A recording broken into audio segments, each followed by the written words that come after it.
The charming, Bavarian-themed town of Leavenworth is more often than not bustling.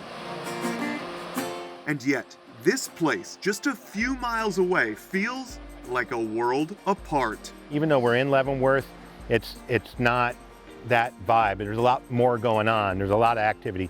That's not what we are. Sleeping Lady Mountain Resort sits on 67 acres of largely unlandscaped land in the north central Cascades. And so Chuck Sharinga is the resort's general manager. what we really do is nature.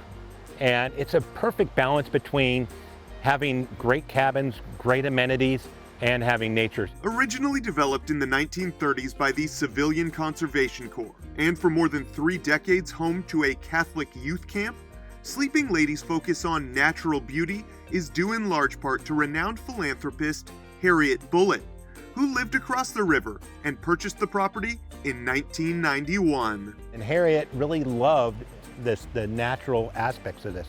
So she didn't want to look across the river and see condos.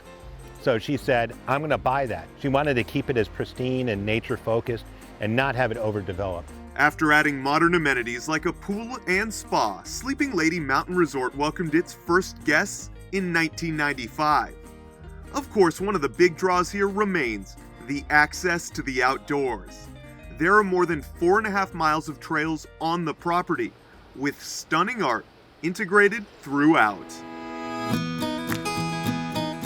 One of the things that's a hallmark is a chihuly that's called Ice, for obvious reasons. It's right next to the Icicle River, and it's one of his earlier works. That was one of the first pieces of art placed early on in around 2000 when the resort was opened as a resort. And I understand that art is really a centerpiece of this resort. Yeah, there's 40 plus pieces of art surrounding the entire resort. Sculptures, painted art, and most of it's outdoors, but some of it's indoors. And one, you can barely see it, the outline, is Sleeping Lady Mountain herself, right at the base here of this boulder. That's why it's called Sleeping Lady Mountain Resort, is because that's the Sleeping Lady Mountain. And though Harriet died in 2022, her vision for this resort lives on. Well, Harriet was a very generous person, very altruistic. She really, really wanted to make sure that the resources that she had at her disposal would continue after her lifetime to giving back to the community, specifically North Central Washington.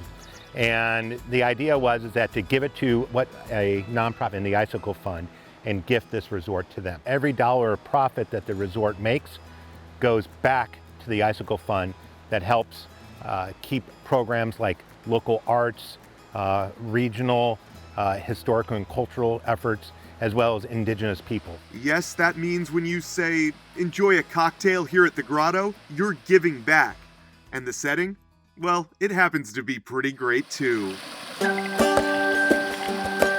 Brandon, this is where I come at the end of a long day. If it's been a long, busy, or a hard day, this is where I come to decompress, just relax. I mean, with the water rushing, you're out here really in the center of nature. I imagine this is not just your favorite spot, but a lot of folks as well. Yeah, it's definitely very popular year-round. In the winter, people will be sitting here in snowstorms in their parkas, enjoying a hot buttered rum. And that is the joy of a visit to Sleeping Lady. No matter the season, it offers folks the chance to get away from it all. It's a place for people to escape and relax and rejuvenate themselves, to just take that time and then just cherish those moments you had here of serenity and peace. For Seattle Refined, I'm Brandon Bernstead.